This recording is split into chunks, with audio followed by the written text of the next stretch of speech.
और अब खबरों की तफसील। मुंबई में बेस्ट बसों की हड़ताल का आज 5वां दिन है। बेस्ट मुलाजमीन की हड़ताल के खात्मे की कोशिश का कोई नतीजा निकल कर सामने नहीं आ पाया है। आज भी हड़ताल खत्म कराने के सिलसिले में मीटिंग है, लेकिन सनीचर होने की वजह से मुलाजमीन पुरुम्मीद नहीं दिखाई दे रहे। मुलाजमीन का कहना है कि अब तक रियासती हुकूमत या इंतजामिया इनके लिए कोई राह निकाल नहीं पाई है। बेस्ट मुलाजमीन के साथ साथ इनके अहले खाना भी परेशानी से दो चार है। बेस्ट बसों की हड़ताल से मुंबई वालों की परेशानियां बढ़ गई। हड़ताल से परेशान लोगों को मुतबादिल ज़राए का इस्तेमाल करना पड़ रहा है। की आमचं ज्युनियर ग्रेड की बाबा ज्युनियर ग्रेड की जे कनिष्ठ श्रेणीतले कामगार आहेत त्यांचा पगार वाढावा। दुसरी गोष्ट महानगरपालिकेत विलिनीकरण व्हावं आणि तिसरी गोष्ट म्हणजे अनुकंपाखाली जी काही भरती आहे ती त्यांनी चालू करावी। आमच्या वेतन करार करावा।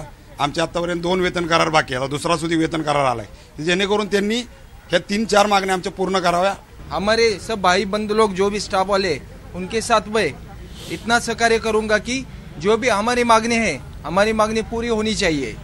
अभी तक मैं 2005 में भर्ती हो गया था, अभी तक ये गए साल में 2017 में उद्धव जी साहब ने जो भी है उसने क्या बताया था मालूम है कि हम तुम्हारी मांगे पूरी करेगा, ऐसा बात किया। हम लोग को खाली आश्वासन देते हैं और मीटिंग लेते हैं, मीटिंग का कोई हल नहीं निकालता है। हमारा जो शशांक राव है और उनके साथ जो कृति समिति है वो आज हमारे पीछे खंबीर नेतृत्व बन के आज हमारे पीछे खड़े हैं।